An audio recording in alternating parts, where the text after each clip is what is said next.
So you know what thought crossed my mind this week? We are recording, right? What's up? Yeah, we're recording. Mm-hmm. You know what thought crossed my mind this week? I was thinking like, all right, Jay and I have known each other for a very, very long time at this point. It's like 10 at years least, now. Like 10 years, yeah.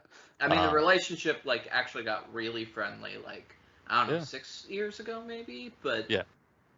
But we all used to live very close. I used to, live back in New York. Y'all are in PA. I was like, 10 years ago, if we had decided to start this podcast, we would have been able to do it in the same room and all this and that. And I was thinking, I was like, oh, fuck, that's right.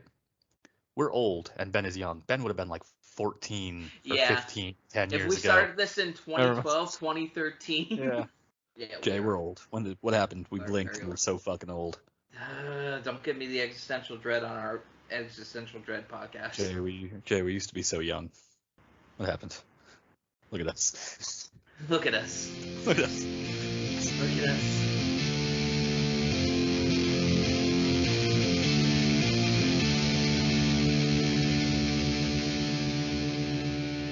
Hello and welcome to Star Wars Every Week Forever, the podcast in which we watch one Star Wars movie every week forever. This week, Return of the Jedi. That intro was to avoid the existential dread of look at us, we're old. I was going to say that was a very, very, we rolled right into that intro. It was... We are old. And Star Wars doesn't help that fact. Ben, how was your watch? I mean, you were there. I was there. I am at Ben's currently. Not in the same room, but I am at Ben's currently. We had a watch. We got home from an exhausting day and then watched Star Wars. It's true. I would not recommend it. So y'all are still watching Star Wars at the tail end of your day. I'm beginning my day with Star Wars still, but now I'm beginning my day with Star Wars after being pissed on at like 5 a.m. and then.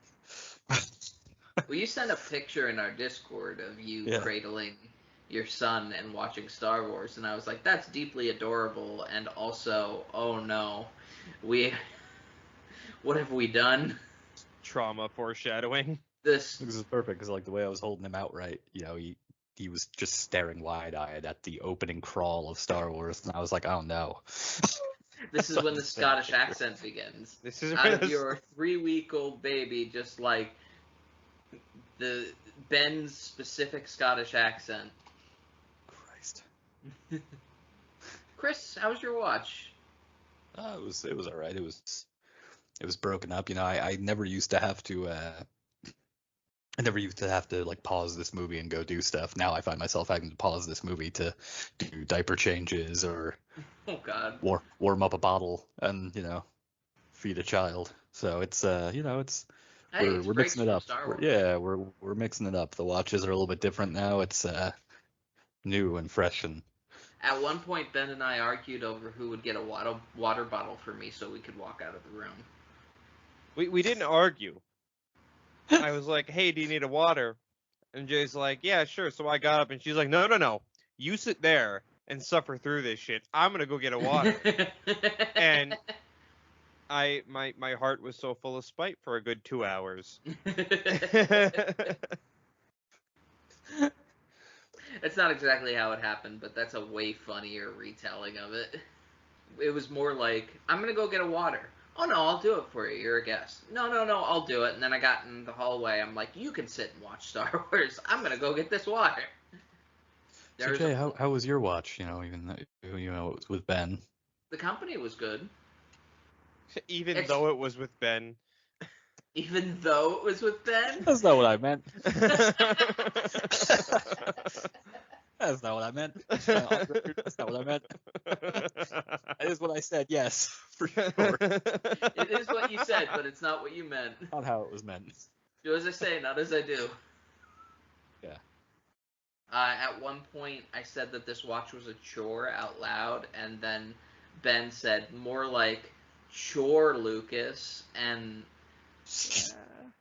He watched in horror as I picked up the laptop to write down what he had just said. Yeah! I have good news. The Ewoks are starting to get so bad it's good for me now. Yeah.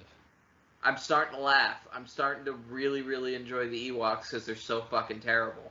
I'm reaching that point. They're really bad, and I'm starting to love it.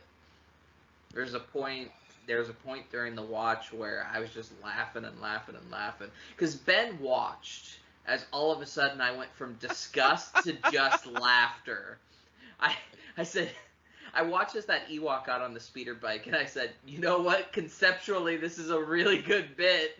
And then it just never stopped for the rest. And every time it would go to arguably the best scene in Star Wars, which is the Death Star scenes with Luke and Vader and Palpatine, I was like, bring back on the Ewoks. I believe that I am contractually obligated to not be allowed to talk about Ewoks in the same discussion as you. No, I told Ben this. Like, I told Ben this. Like, we can talk about Ewoks, just not this one specific thing about Ewoks. Speaking of Ewoks, I need to bring something to the attention of the therapy group. So Jay and I are sitting there watching Return of the Jedi. Don't like where this is vibing. going. And we're in the middle of Teddy Bear Vietnam, like full on, shit's blowing up. Stormtroopers are dying, and it's the one shot where the movie kind of takes the Ewoks seriously. When the one just gets fucking demolished, and the other tries picking him up, and it's super sad. And Jay just starts serial killer laughing in the middle of it. All right, so here's the thing. And I'm sitting there, like across the room, like, excuse me. Here's the thing. Let me explain myself. It struck me while watching that scene. There's not, like, in this movie, there's not, like, a serious, like, weight of war scene. Except that one. And it's the two teddy bears. The two toys that you put into the movie to sell to kids. One just violently dying, and the other one not understanding that it died. And it just struck me that what the fuck kind of thought process led to that moment?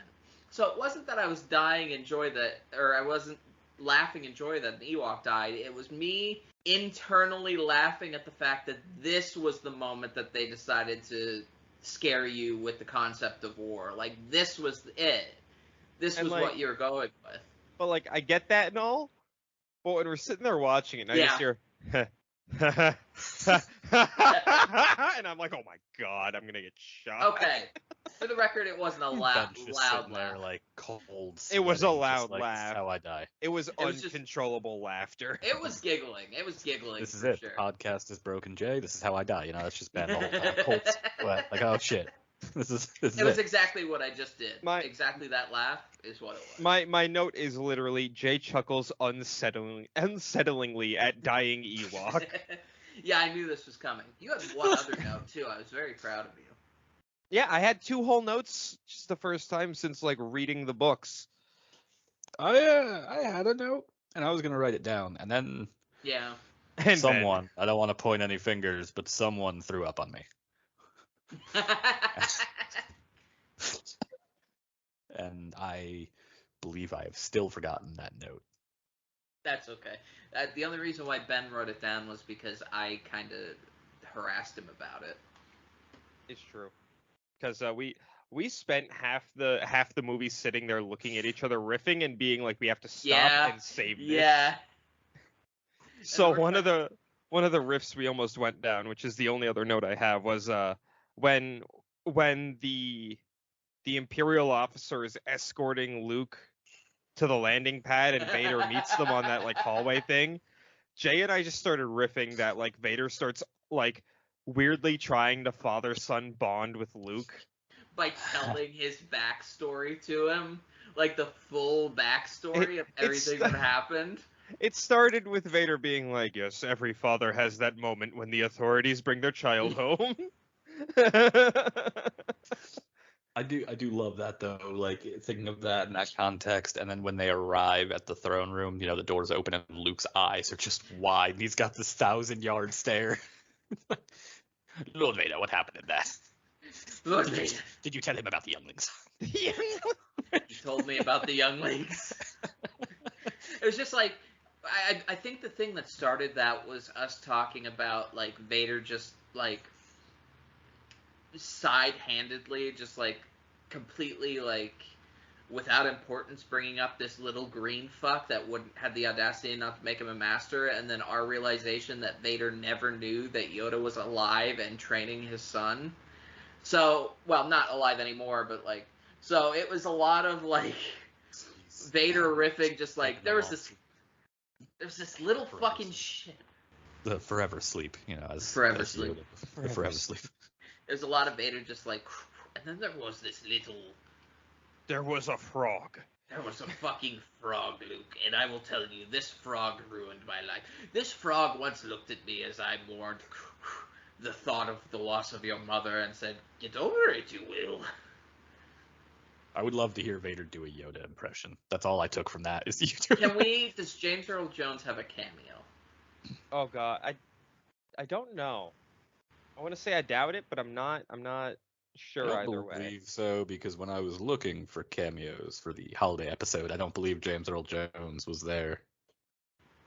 The other thing that we were riffing really heavily on, so there's a moment that Harrison Ford serves is so fascinating to me. There's a moment when all of the Ewoks surround. What? Well, I found out that you can book James Earl Jones on, you know, Celebrity Talent International. You can book him for appearances for parties, you know, fundraisers, or appear at, you know, corporate events and stuff. Mm-hmm. His minimum fee is $2 million. All right, that's in the budget. That's in the budget. $2,499. So we're starting a Kickstarter. 2 million. Virtual event. Call for fee. I should call them and be like, hey, oh god, that's a really good bit. I don't even want to say on the podcast because now I kind of do want to call this and record the call and just try to pitch James Earl Jones' agent to. How much is the virtual call? Really, we'd be doing you guys It a says favor. call. I mean, it says call for price. That's why I just said like $2 million.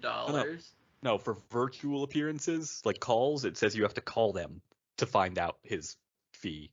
So I said I'm gonna call them and record the call and be like, yeah, I calling representing a podcast called Star Wars yeah, we would very much like to book Mr. Earl Jones. I'm imagining we have a following of about like 25. It'll be like, okay, 25,000, 250,000. Sure. You're like, no, 25. No, just 25. just 25. And even then, we're tripling our audience.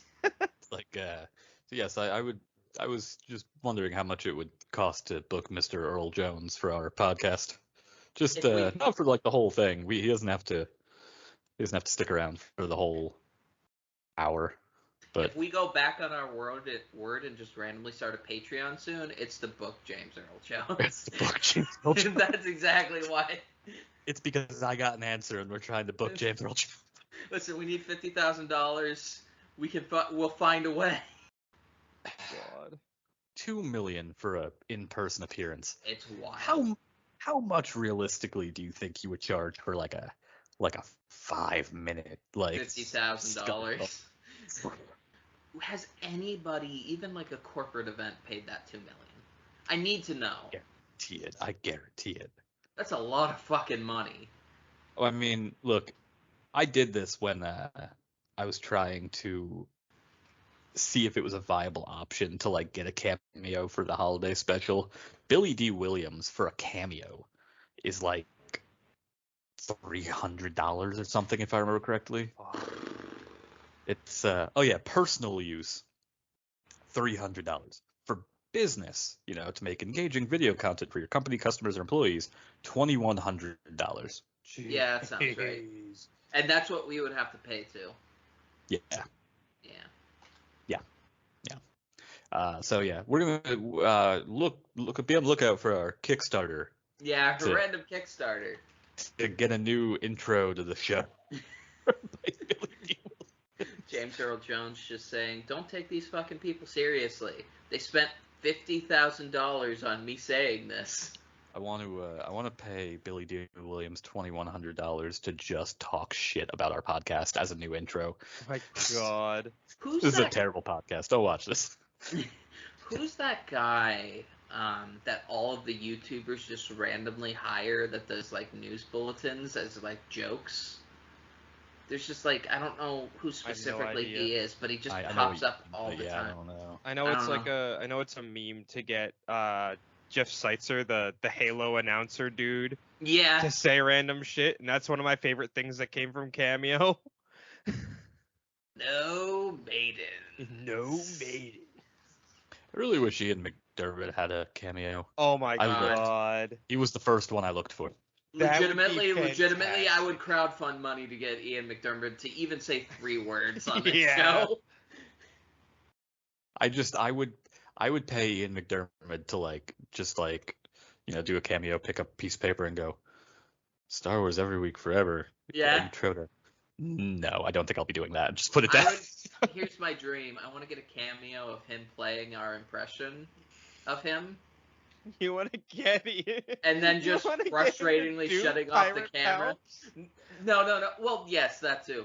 But what I would love is just him playing just a random Papa Pouts bit, and then in disgust turning it off and turning off the camera. Yeah. That's what I want. That would be my Lord cameo. Vader. That would be my cameo for Ian McDermott. Just, can you watch this 20-minute supercut of us doing a really bad... Buddy, that's a 2-hour it's supercut. 2 hours. Yeah, well, It's I mean, 2 we would hours. condense it down. There's no way we're gonna get him to watch the full 2-hour supercut. No, I want like 2 seconds, and then he's just like, yeah, I've had enough of that. Well, that's all it would take. I mean, we could send him Yeah. a 20-minute video, but he would get to the See, first Lord Vader. Just okay, I'm done with this. I don't think you get this. Like, he's, from what I gather, he's like really like fun with the fans and shit. Like, he's all about it. So I don't know. Look, there's being fun with the fans, and then there's putting up with us. There's a big. that's true. That's very true. I can't argue with And that. as I've said many times, I don't think you can refer to us as Star Wars fans anymore. I sat around, so we went to see a mutual friend's show last night, and they got My food roommates afterwards. actually. And yeah, your roommate. And the podcast got brought up by mutual friends of ours to a person I had never met. And I just stood around like in horror the entire time as like the concept was thrown out there, and like I'm just like, I don't know this person. They're gonna think I'm a big Star Wars fan. I'm wearing a Yoda shirt right now because I had to pack what was clean to go stay at Ben's for a couple of days. Like this is a nightmare. That's how I feel when the podcast just gets brought up randomly without the right context. It's just like, this does not seem like good advertising. I don't think worry. there is good advertising for what we do. There's no positive way to spin what we do. It's genuinely concerning, and everyone should be concerned. I worry every single day that somebody I know, like in real life, is going to discover this My worst nightmare is someone I work with discovering this podcast. Why? I think the people you work with might actually dig it. Probably, and that scares me more. I am more horrified by people that find us funny than I am people who... Yes! Uh, We got shouted out on Twitter. And recently, Yeah. I don't have the Twitter up We right did. now, but yes, we did. yeah, it's another Star Wars podcaster shouted us out, and I don't remember what the exact wording was, but something like, it's a interesting idea or something Yeah. complimentary. That, The way you worded that, it sounded like they were just Hello, kind of like, yep, thank you it's for- definitely a thing. Thank you for spreading our message around, and also I am so sorry. yeah, Check them out at Star Wars Skinny on Twitter, and then the Star Wars Skinny on podcast services, especially Apple Music. Thank you so much for the shout out, my friend. I was horrified. You sent that screenshot or whatever it was, and my eyes visibly widened, and my wife was like, "What?" And I was like, "Hold on." God. We have been noticed. Oh no. They found us. It's like, I need you all to know, when we find a new fan, when we find out someone else is listening to us, it's shocking. It's shocking to us. We're Just like, genuinely like, what led you here? Why? We're We genuinely- appreciate your support, because holy shit. Yeah, it's like we genuinely like we get excited. I think, and it's like, We oh, that's do. cool. That's nice. Yeah. Bring a new person in, welcome in. Hello if you're listening. No, don't But also, don't- how? don't And follow up question: why? Yeah. don't mistake us. We value every one of our fans so goddamn much, Absolutely. and we have so much fun doing the show. I don't think any of us can conceptually understand why anyone else would enjoy our show. Because I think when we oh hey, welcome to your once per rotation super meta episode. By It's the way, always Return of the Jedi or Empire. It's always it? one of the two. Yeah. Because like I think when we started this, it was like, yeah, a couple of our friends will listen to this probably, and I know we have at least a few people outside of our like friend group that actually listen to this show, Yeah. and that's astounding to me still. Even if it's just like 2 people. Yeah. It's like, Shout out Anjamax. Shout out Chloe. True. I mean, it's astounding to me. Why? I love you people, but why are you here? This is a really good podcast bit. Us just being like, why are you here right now? Yeah. We love you guys, but like seriously, like. We're sorry for wasting your time. To get back to the Star Wars, Oh God, why? because for the last 5 minutes we've just sat here just like, why are you here exactly? Which is like Yeah. the worst podcast content humanly possible. Oh no. No, I think what we do normally is the worst I was gonna podcast say, content. not our content. Because if I was just a random fan of the show and I was listening to this, and I'd just be sitting there going, why am I listening to the show? Which makes me, in this position, just go, please don't leave us. Please don't Yeah, leave. But I think at this point they know that that's part of our bit. I also think that might be a healthier option. No. Please don't leave us. We need you. We need you. Stop. Don't leave us alone in the dark. Oh God. Oh, God. I do love So that. cold out here. To get back to the Star Wars. Star Wars Skinny. Star Wars Skinny is the person that called us out. Called us out. Called us out. Shouted us out. These Called us out. motherfuckers. Well, I mean, did kind of call us out because it wasn't part of the tweet. Like, I don't know how you do this every week. Something to that effect. It's true. It's true. Yeah. Yeah. To get back to the Star Wars, the landing pad scene also made me laugh quite hard this rotation because, when Vader takes the lightsaber from him and he ignites it, and he's like, you've built your own lightsaber. Your skills are complete. It's like, is that what is required The to be a ultimate Jedi? test. Yeah, you put a I thing mean, he together. was trained by Obi-Wan Kenobi, where he's just like, this lightsaber is your life. Oh my God. That's true.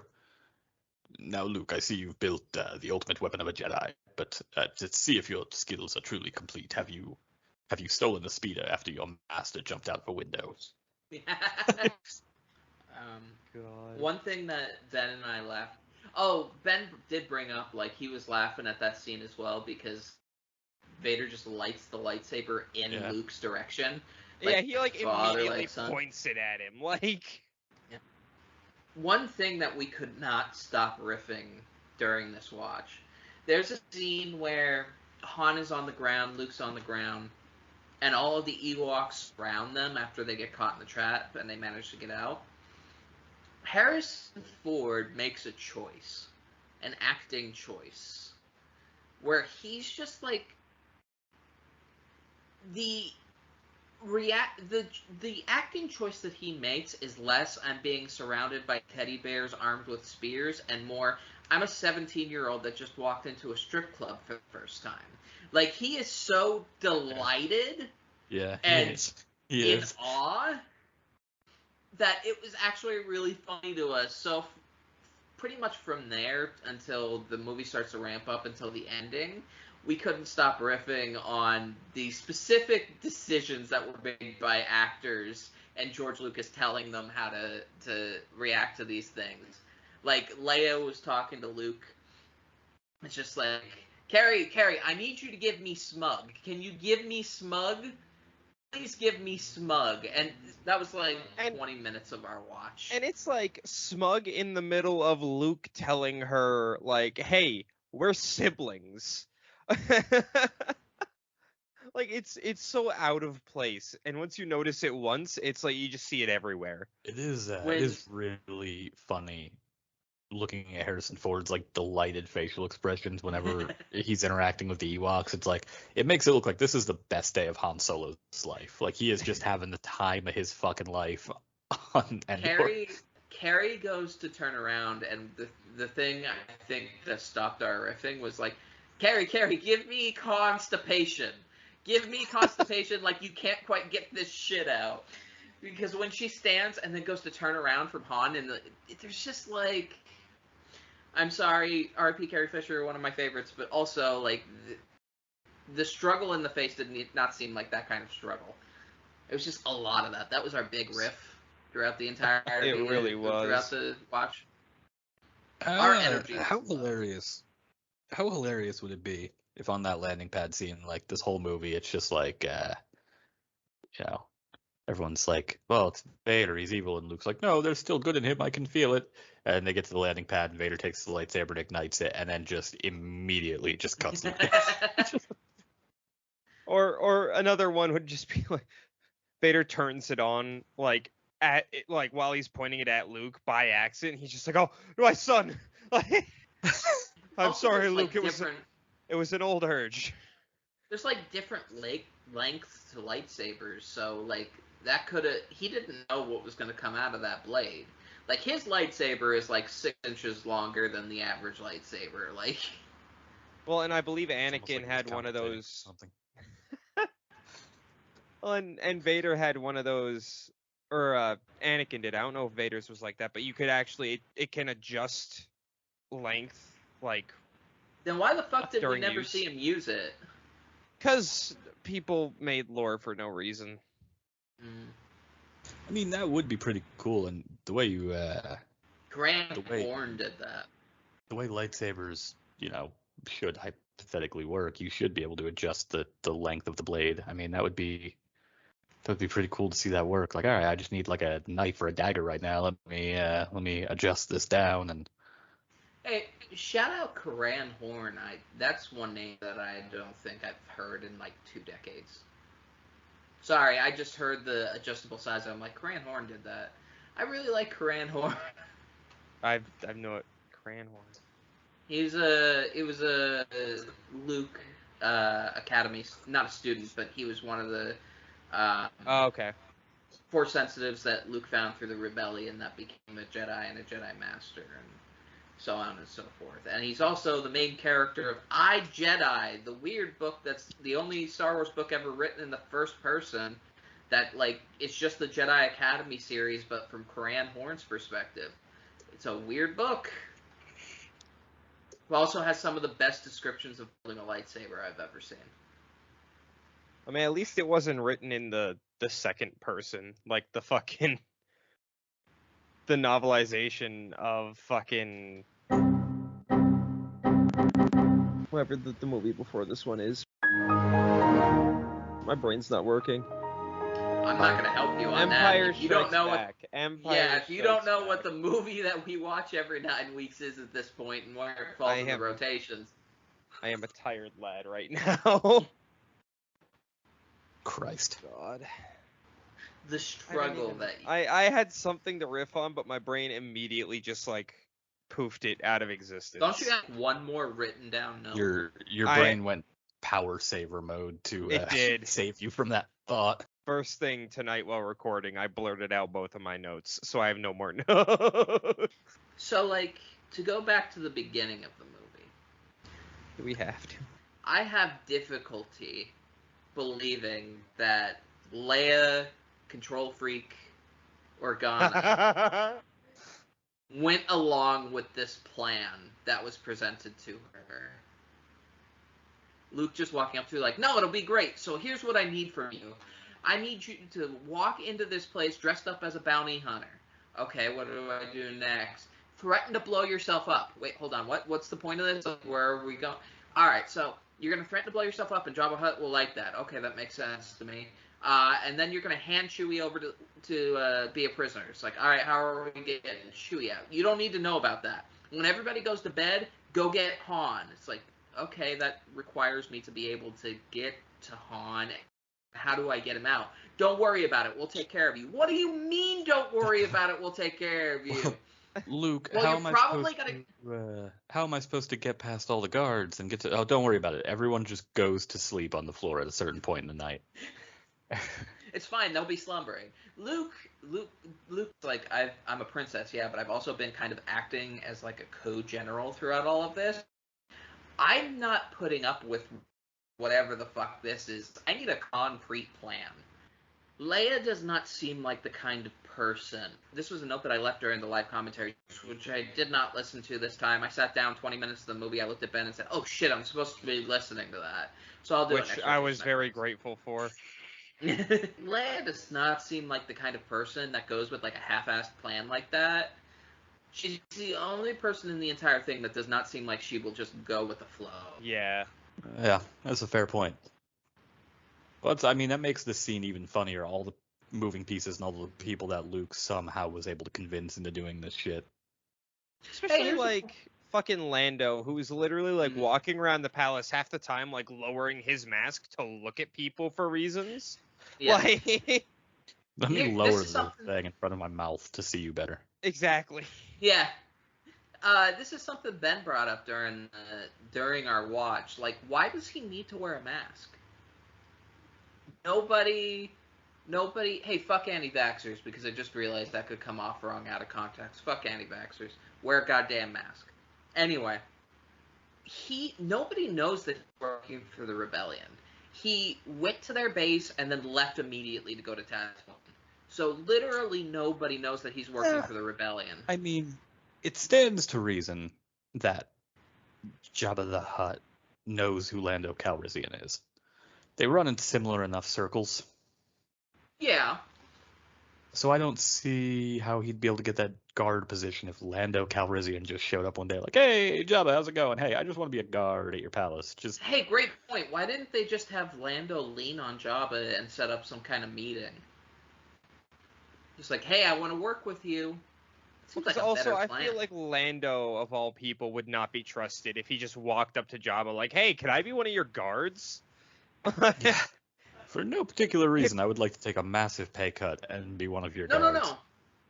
Anyone who knows who Lando is would not trust him like that. That's not what I'm saying, though. I'm not. I know that's not what you're saying. I'm just saying, like, Oh. it is a hilarious, like, you know, the fact that he somehow acquired that job. Who did Lando talk to get to that job? Oh, his buddy. That's what I want. I want the the backstory of how Lando got there. Give me that Disney Plus series. $1,000,000% he just befriended the Rancor owner. He just. Yeah, but you would have to get in there first, or does he just know what bar that the Rancor keeper goes to, and like he met him there and oh god, talked shop with him about Rancors.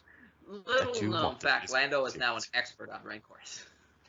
I saw a thing going around, breaking news 6 weeks ago. Kathleen Kennedy talking about, the failings of Solo essentially, and she put that pretty heavily on them recasting those roles. And somebody was very quick to point out, like, I just saw, like, in one of the tweets, somebody had responded to it with just a photo of Ewan McGregor as Obi-Wan. It was like, it's like, okay. Same but different. I get what you're going for, but that's not quite the same. That's not the own you think it is. Done by George Lucas. It's not. It's also not the own you think it is because there's still validity in the idea that the prequels probably shouldn't have happened. Like, live in a different world for a second. I also really don't like that Lando was included in that because I think Donald Glover did an amazing job. Oh, yeah, Donald Glover did do killed it. And not for nothing, the guy whose name I don't remember that played Han did a good job at playing the character. He just looked fucking nothing like it. That was the problem. I never got Han Solo from him. That's just me. Like, it wasn't exact, but it was reasonable enough that, like, I could accept this as young Han Solo. Somewhat change in personality to when we meet him in A New Hope. I can kind of sort of get on board with it enough. It's just it's funny that they looked at that guy and went, yeah, in like 5 years, he's gonna look like Harrison Ford. Here's the other thing. One of the weird like rewrites of history that was happening through that was just like somebody sharing a clip of like Harrison Ford approving of the Han Solo casting. I can remember like 12 or 13 interviews where he was like, "No, I don't support the movie because I'm not getting paid." So like you can't I respect just that. you can't just like rewrite history that way either. Listen, Solo was a dog shit movie. It was also a bad idea. There's other problems with Star Wars at the moment.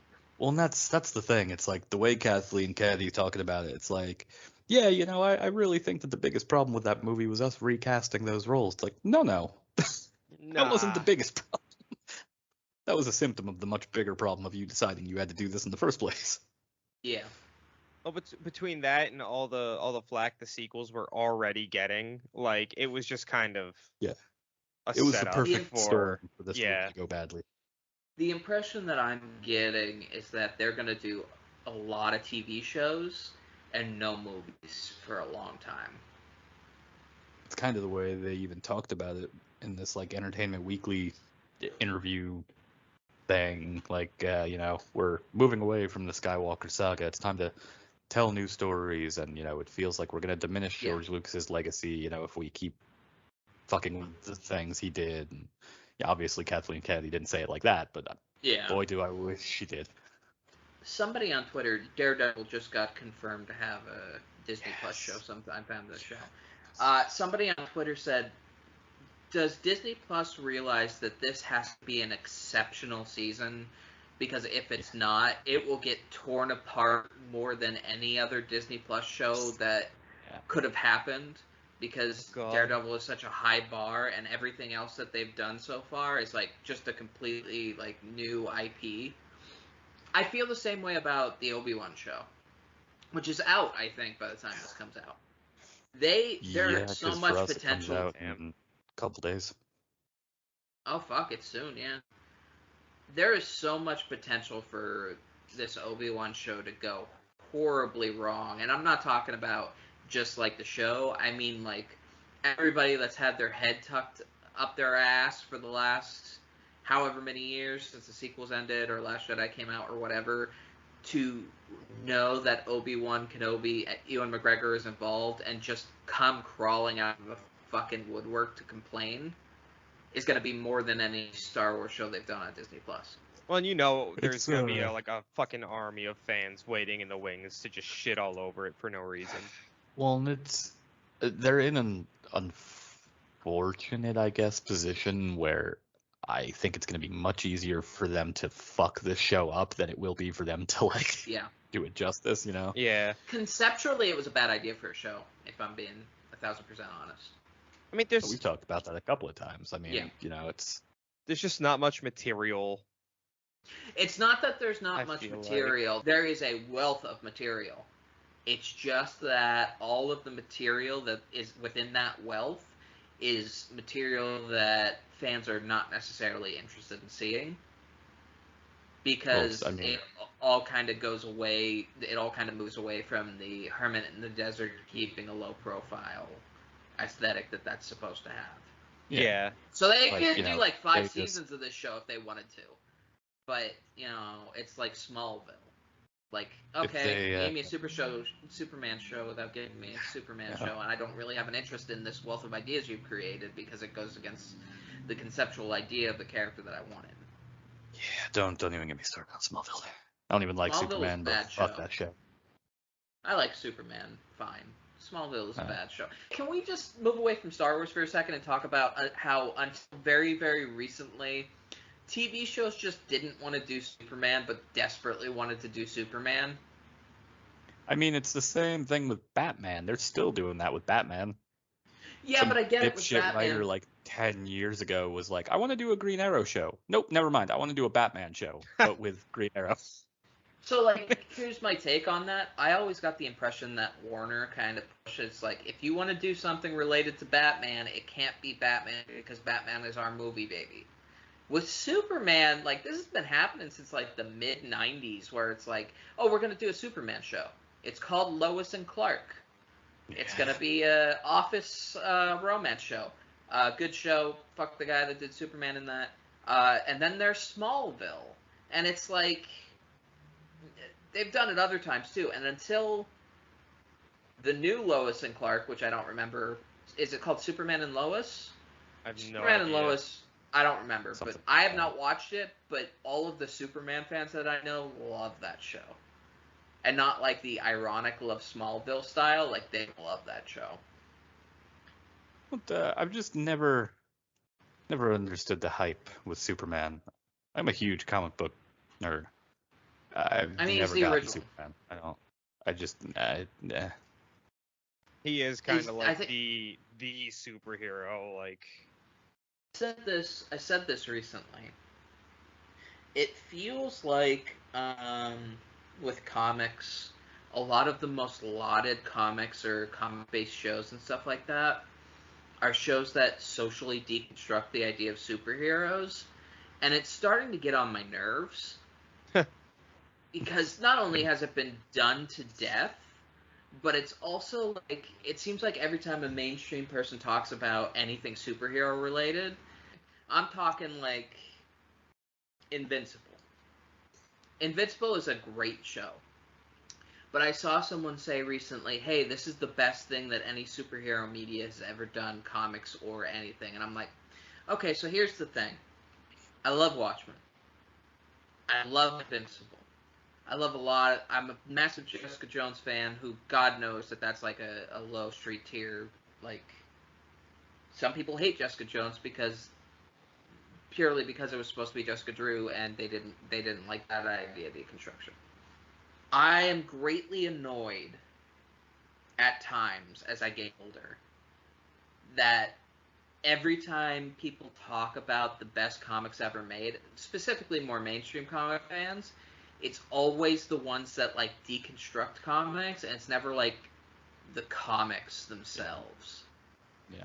It's always what tears it. I don't believe they tear it apart, but it's always the ones that like take the puzzle pieces apart rather than the puzzle itself. That's where I'm coming from. Well, there's a big no, I get it, because there's a difference between like trying to take those superhero tropes and like do something different with them, and then there's Right. a show that I like a whole bunch, even though I acknowledge it sucks, I which is love The it. Boys. Oh, boys. Where I thought you were The saying Boys is Invincible. I'm like, basically I just- love Invincible. Don't get me wrong. The Boys I is haven't had the heart basically to watch just, The Boys. hey, superheroes, but everything sucks. You know, like superheroes just the suck. worst possible we're timeline for superheroes. Yeah, exactly. Yeah. It's like, hey, what if superheroes, but all bad, all of them. I think Watchmen is one of the best stories ever created.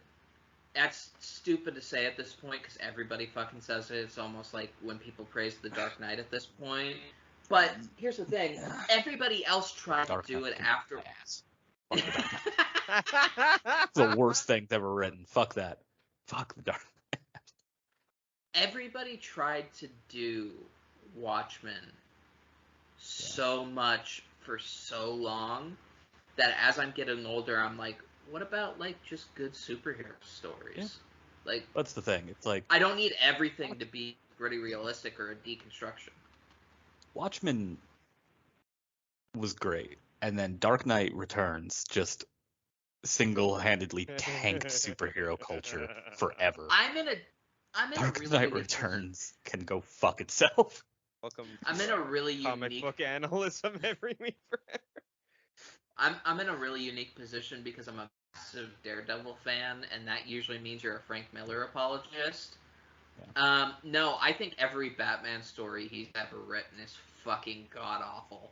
I think pretty much any story he made after he left Marvel is fucking awful. Any story he did without Daredevil is fucking awful. Daredevil just managed to survive because the vibe he, as a terrible person, made.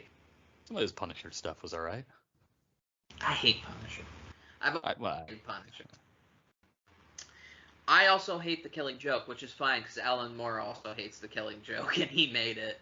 Yeah. So it's like, I think, not to quote Alan Moore, because God knows Alan Moore, but I think when he said, I deconstructed the superheroes and then the entire industry deconstructed the superheroes. I'm paraphrasing, but like I deconstructed it and then that became superhero culture, and I don't like that effect that I He makes it. So Yeah, he makes a good point though, because it's like he took it apart for fun, and then everyone went, "But what if we just leave it apart?" And he went, "Well, no, hold on, no, that's like, no, I didn't. Wait, this was just for fun. What are we doing? Put it back. Put it back." Then again, he did take Miracle Man and did do what he did with Miracle Man. Oh, so I don't know. man. I don't know. The So comic Star books Wars. Star Wars. See, and then I don't know. That was Star such a Wars, long rant that I halfway think it has to get cut out. that was like 90% of our episode at this point. No. It was a good 10 minutes. But at this point, Star Wars is kind of there too with how the sequels went to kind of incorporate all of this. Because like Rian Johnson's whole thing was like, I'm gonna deconstruct Star Wars at the. It's not the same thing though. Last no, Jedi, not a good movie, but it's a very different thing because he wasn't looking to deconstruct it to basically. The difference between these two things is that a lot of people, when they deconstruct superhero stories, is that they're looking to either hold up superheroes as more than human, or realistically tell a tale where, all right, they have these powers, they do this thing, how does that affect the rest of the world? Last Jedi is not the same thing because what he's doing is playing with the perception of fans had with the prequels and just telling that story and then tying it into the idea of Star. Because whether we like the way Luke Skywalker died or not, that is basically the movie saying, hey, it's still Star Wars. We can talk about this shit, but at the end of the day, it's the light side giving of itself in order to stop the dark. Like, that's still the point. Like, whether it was done well or not is a completely different subject, but I don't consider Last Jedi to be a true, like, deconstruction. It's just taking pieces of the puzzle, separating them, and then putting them back together. I would consider it a deconstruction. It was the beginning of the deconstruction of my interest in Star Wars. Well, because like the whole thing was he wanted to be like he wanted to point out how stupid a lot of the conceptions of Star Wars was, which I feel like is a mild deconstruction. In many ways, like it's like I feel like if Alan Moore could, be sober for more than 2 seconds and write a comic again, I think Last Jedi is the kind of book he'd write. If he wanted to do a superhero story again, which God knows he shouldn't have to because, they took his IP away from him that he was promised, but if he wanted to write a comic book superhero story again, I feel like it would be something similar to Last Jedi, where it's like, here's my deconstruction, let me reassemble the pieces. But that's like in the way that the comics industry was like, yeah, this is gonna be our thing now. We're just gonna keep doing this. In the exact opposite vein of that, JJ was like, nope, I need to put this back together right now. Fix it, immediately. Fix it. All the duct tape on the planet. No, you can't to just ask fucking questions. Hold this together. Bring me the Scotch tape. No, you can't ask questions. She's his granddaughter. I don't care if it needs to connect. Palpatine's back. Somehow he has returned. Look at the bright lights. Force lightning into the sky. Oh, God. This got back to Star Wars in a really interesting roundabout way. Yeah. Because like I don't know. That's where we're at. Like in all of pop culture, I feel like is like that's the new hot thing. It's not the new hot thing. I mean, it's been happening again since Dark Knight Returns. It's Dark Knight Returns. We can't just do anything normal anymore. Fucking look at Riverdale. Jesus Christ, look at fucking Riverdale. I'm all for Riverdale rant. Go for it. It's like someone went, yeah, Archie, but dark. And it's like, what? Hold on, back up. And then, we got Sabrina the Teenage Witch, and it was like Sabrina, but dark. But that was pretty fucking cool. I'll give him that. That was all right. Sabrina the Teenage Witch wasn't, like, Sabrina the Teenage Witch, the show, wasn't the original Sabrina the Teenage Witch, so it was like, all right, I get it. Yeah. I get it. You want to do something different with the No, I think But like, I don't know what it specifically comes from, but that was not. Hi, it's Jay in the Star Wars Every Week Forever editing office. So funny thing, because I couldn't Google while we were recording this episode, I Googled while I was editing this episode and found that we are, in fact, the dumbest people that you have ever known, because Sabrina the Teenage Witch, which I thought was based off of some darker comic, is actually, like Riverdale, originally an Archie comic. So, yeah, it's just pretty on brand for the, well, brand now, isn't it? I would like to ask what they're doing over there in the offices of Archie, but to be honest, at this point, I really don't want to know. So, back to the episode. there's these there's these people. I almost said there's these fucking nerds. There's these people on There's these fucking YouTube. nerds. There's these I'll fucking double nerds down. on YouTube.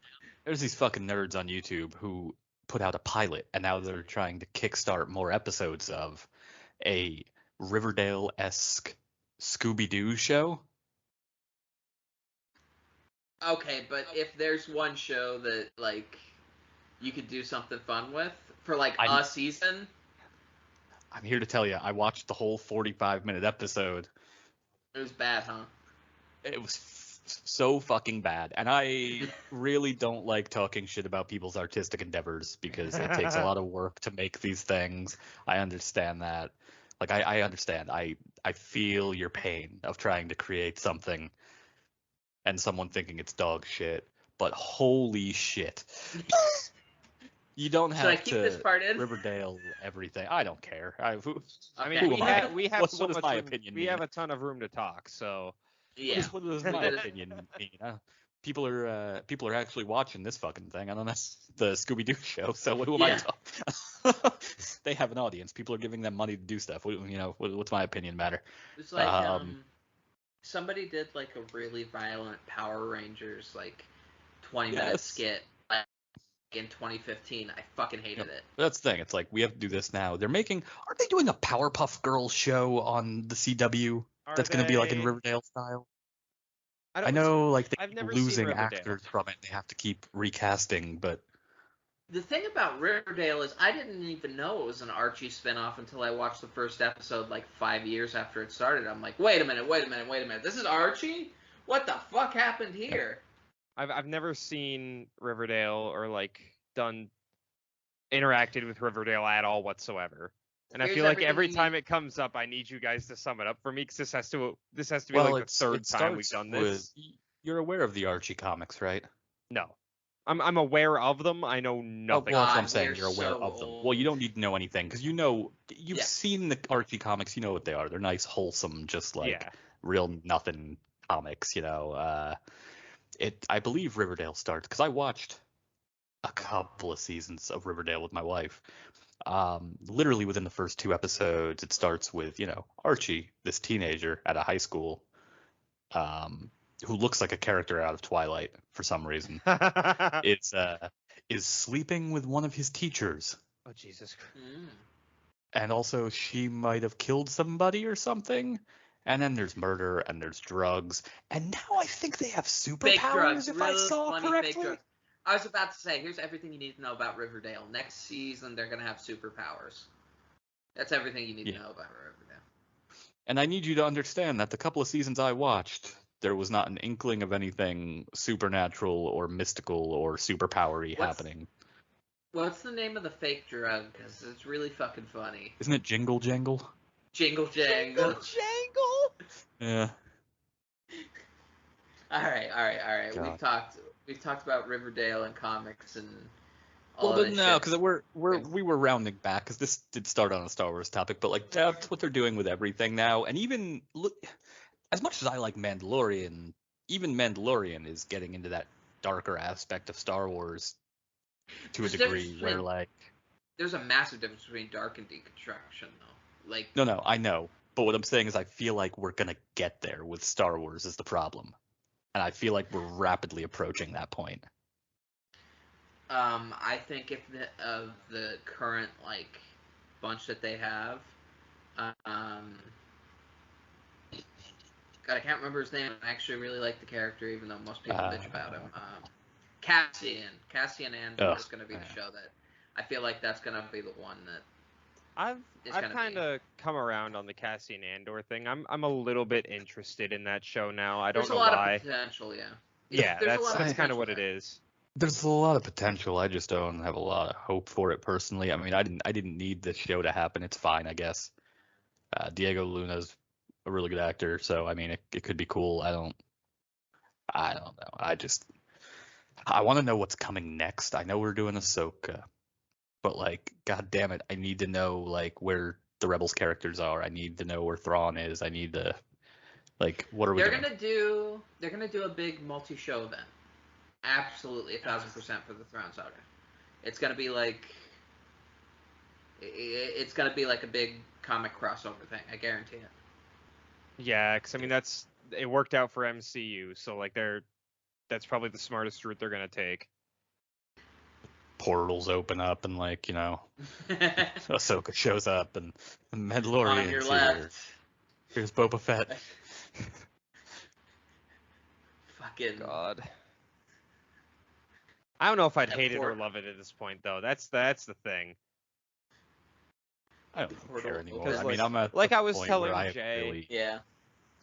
Like I was telling Jay, it's just, she was like, she told me the other day, she's like, "You're not sick of Star Wars?" I'm like, basically just the movies. Everything else I can consume Yeah. easily. I don't know how y'all same. separate. I don't know how. I feel y'all the same separate. way. Years of I practice. separate it. Yeah. I- Years I'm of looking- compartmentalization have prepared me for this moment. I look forward to CGI Luke Skywalker standing there, and then on his little like through the Force he feels this little. You are on this council, and then a giant portal opens behind him. Armless Mace Windu walks through and says, "But you are not granted the rank of I master." have like 4 people now who specifically harass me about the fact that I hate the idea that Mace Windu's alive. I Just would don't like care to anymore. before we get too much away from deconstructing, I feel the need to point out before somebody does it for us that we're doing a lot of bitching about deconstructing IPs, and that's literally what this podcast is with Star Wars. It's a very roundabout way of deconstructing it. I agree. Yeah, this is I this is need the to same point that kind out of before somebody points it out for us.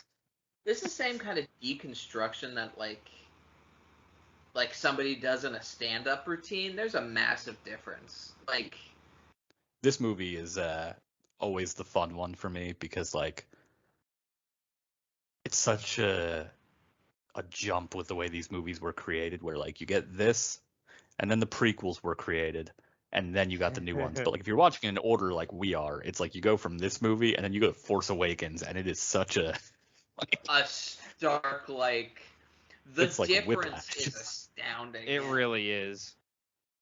Whiplash is the best way to describe it. Yeah, 1,000%. Ben and I talked a bit at the beginning of the movie, like what's actually more nostalgia bait, the sequels or this movie when Or- it came out? Because you think you're sitting there and it is like the way the script is constructed. It's like, oh, at the beginning we have R2D2 and C3PO walking through the desert to an unfamiliar Yeah. place. The opening of the movie is just A New Hope opening mirrored, Yeah. and then a Death Star instead of a second cruiser. Well, it's really funny because like you go from the end of this movie and it's this big Ewok party, everyone's happy, the rebels are dancing, there's, stormtrooper helmets on spikes. And then you open the next movie with a platoon of stormtroopers just Yeah, immediately. murdering people. And it's like, I'm a whoa, what big- happened? I feel like the sequels should have I was about to say I feel like the sequels could have used an episode that at least halfway established the First Order before but Just then kind of laid some groundwork for. What's Yeah. the and then I remembered that's what Phantom Menace is, and I'm like, maybe I shouldn't stand by that opinion. There's Well, they that's could like- find a happy medium though. Like you gotta hit Yeah. a sweet spot. I Yeah. feel. Yeah.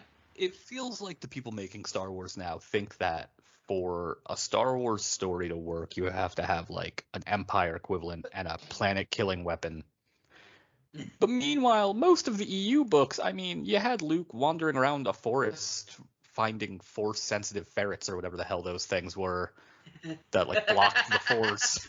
The Yeah, that's true. calamari. That's true. And teenagers just like There's fucking an around. There's an entire trilogy of books where Luke Skywalker does nothing but sit inside of a shuttle with the woman that is pretending to be his mom. Mm-hmm. It's like, I I guess, mean, like- there's like, you get Leia and like political intrigue and stuff. Like, you don't Yeah. need. I Well- could have dealt with a movie of just the new like Republic trying to put pieces together and like just do like, I don't need another Death Star. I don't need Darth Like- Vader from Wish. I don't need like Vader from Wish. it's too much. You're doing too much. Here's the thing. They do that a little bit in the new canon too, because I know there's like multiple books on political intrigue in the New Republic in the new canon, and I find some of the stuff they did fascinating. But I'm talking like strictly the movies. You feel the First Order as like this fascist regime, but you never know what the fuck it is. It's just kind of there. It's there. It's like the Empire again. But like the Empire, at least, like, okay, we didn't have, at least when the originals came out, we didn't have all this background of how the Empire came to be. It was just kind of like, this is how this world is at this point. So you're like, okay, there's space Nazis, like whatever. But then the First Order is just like, hey, by the way, remember all those fascists we killed like however many years ago? They're back, and it's like, oh, Well, okay, you want to explain? And they're like, The- here's some books. It's like, The worst part okay. of it, though, is the way they've handled things with The Mandalorian now, because it's not even like the Empire went away and then the First Order rose up. It's like the Empire just never really went away. They never really beat them. They were just still hanging out in the Outer Rim, still doing Yeah, but Empire stuff. They were still just That's- like... That's true of the old canon too. Yeah. Yeah, but at a certain point that did stop, and they like it really leaves the field because like, yeah, the books have done some stuff, but we haven't really gotten a wider world view to see that like the Empire ever really lost control, because they seemingly didn't. I mean, like, yeah, we have New Republic like patrols going around and being cops or whatever in space and trying to pull the Mandalorian over for speeding or whatever, but I mean, you still just have Empire people doing Empire people shit, you know? Like, it's still happening. Like, it really makes the OT just kind of pointless. It's like, well, nothing. We did nothing. We're dancing with Ewoks, but ultimately we've accomplished nothing. I feel that when just watching the films, but at the same time, I admit I felt this way about a lot of the EU stuff with that as well because like there's this weird thing that they do during the Yuuzhan Vong War where it's like, okay, the Empire's been hanging out on Bastion and just doing their Bastion things for like, I don't know, 2 decades, and there's a peace, but we don't get fucking along, okay? It's like an uneasy, a tenuous kind of alliance kind of deal. So like every book, it's like, oh, we're accidentally on an Imperial world, or oh, this is an entirely new society that we're dealing with. So it's always there. And then the Yuuzhan Vong War went and fucked everything up because they had the Mass Effect where it's like we all have to work together. And then you get just like this weird thing where on a galactic scale, like everyone that's left is just cool with the Empire now. And it's like, well, yeah, then you end up at a point where the Empire is still enough of a governing faction where fucking Jaina Solo's husband becomes the new emperor. I was getting there too. Can we talk about this motherfucker? I hate this guy. Please. So much. I so much want to unpack this. What the fuck is his name again? It's something pretty dumb in Star Warsy. I don't remember though off. That doesn't top of narrow my it head. down. So this motherfucker. So essentially, the way that, if I'm remembering correctly, Jagged Fel? Jagged Fel. I wish he would fall on jagged spikes. So Jagged Fel is like a starfighter Imperial pilot. And throughout the Yuuzhan Vong War, him and Jaina Solo, who is maybe one of my favorite EU characters ever made, just argue and argue and argue and don't get along and argue. And much in the way Han Solo and Leia are gonna end up getting together, they argue until they fall in love with each other. And up to this point, Jaina was probably one of the best written female protagonists of the 2000s. And it is at exactly the point where they double down on the Jagged Fel shit, where all of her characterization just dropped. Because Jagged Fel is a fascist piece of shit. And the only reason why they ever worked together was because the Yuuzhan Vong were vastly more powerful than anybody they had ever faced. It was a enemy of my enemy deal. Yeah. But, oh no, the Empire's still out there. We can't obliterate them entirely because we're okay with the fascists now. They live over there. We'll work with North Korea. It's fine.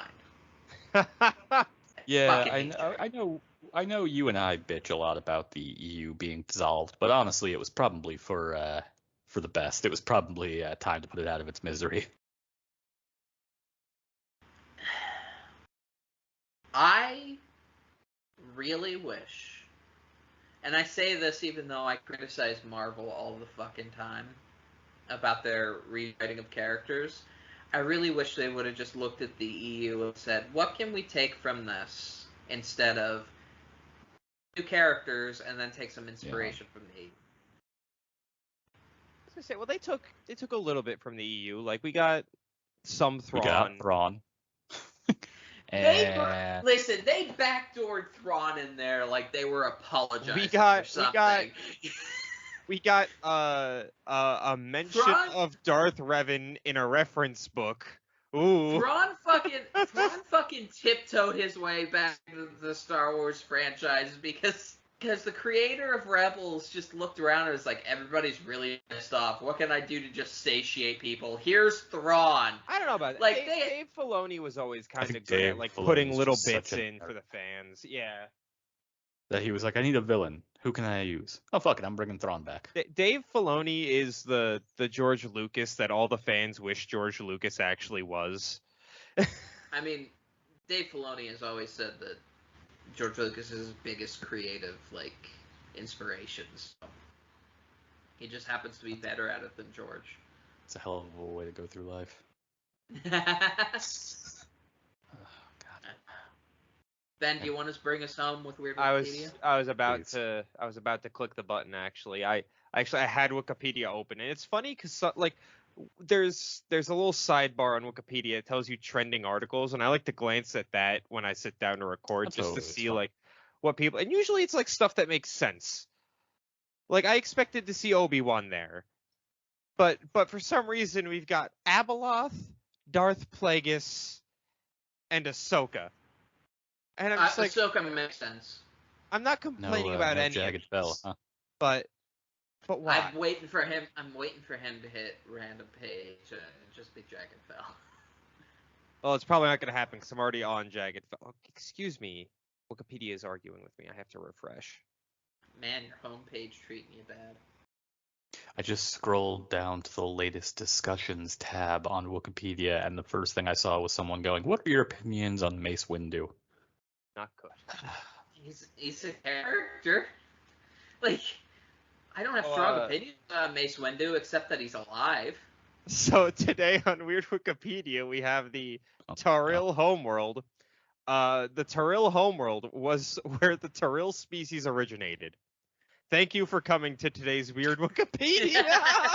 These are my favorite. I love these so much when this happens. What's a Taril? Ben, tell me what a Taril is.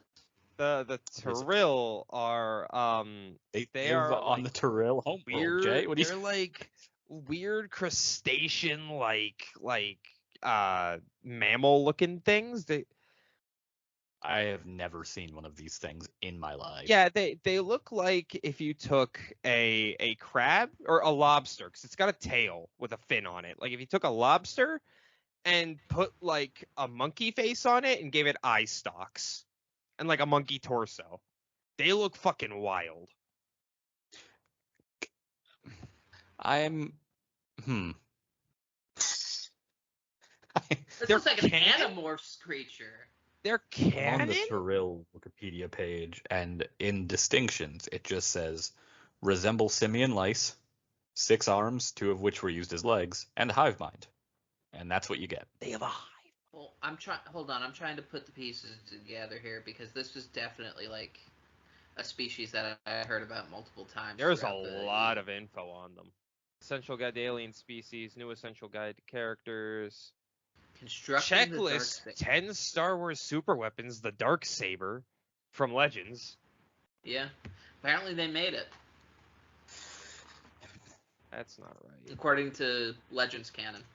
That can't be right. That's Legends, not canon. No, I know, but it was... Interesting.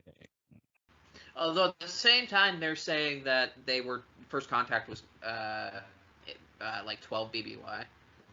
There's a section about the stolen Death Star plans on this article, Yeah, and I have questions.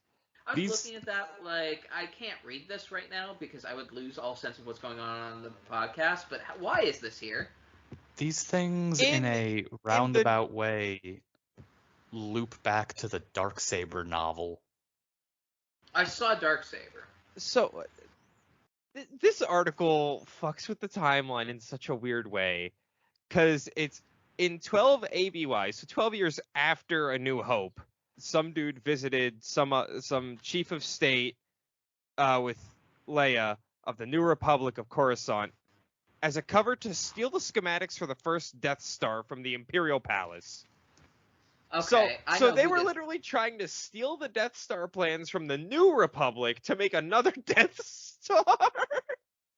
Alright, so... Well, that's, yeah, because they had the Tyrell Overmind had, a deal with that hut that was kind of at the center of that Darksaber novel.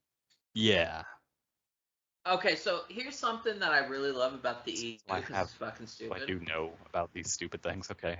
The thing about the EU was that whenever an author would come back to Star Wars again and again, there was inevitably something new that they created that they would just bring back again and again and again and again and just shove it in there as much as possible. This was a James Luceno thing. James Luceno made 2 of the Yuuzhan Vong books, and also wrote Millennium Falcon, the novel. And probably did other stuff, but that's what I saw when I briefly went to his page. And he made those, I believe. And I think either that or he's a big Darksaber fan, but that's what I saw. Huh. Ugh. Maybe I'm wrong, because this laptop does not load new things very well. This is part of what I love about Weird Wikipedia, because like you'll get the dumbest fucking article, and then you'll click like the one link on it, and you'll get like 10 pages of shit. Yep. And then on their homeworld, it's Darksaber just again. And then on when you check their homeworld, it's just that was their homeworld. That's the whole article. Isn't this the second time we've talked about Darksaber the novel in this rotation? Wasn't it last episode or the episode before? Yes. Did we talk about it? We talked about this book either Recently. an episode either last episode or the episode before, I think. Huh. Yeah. I don't remember why, but Christ. maybe it's not a James Luceno thing, because I think that was way before his time, but Oh boy. well, that's my favorite thing about Weird Wikipedia is that every time we open it, it's either three words, or one of us is going to have a revelation while we're sitting there reading it. Like, oh, I know what this is from. Yeah. I think last week with the that wasn't a Weird Wikipedia, but with the Exegorths was one of the most prime examples. God. Well, We're all really just waiting for the day where we get a pod racing group. Motherfucker, so close. they're so close. Hold on, I'm in the same house as Ben. Hold No. on 1 second.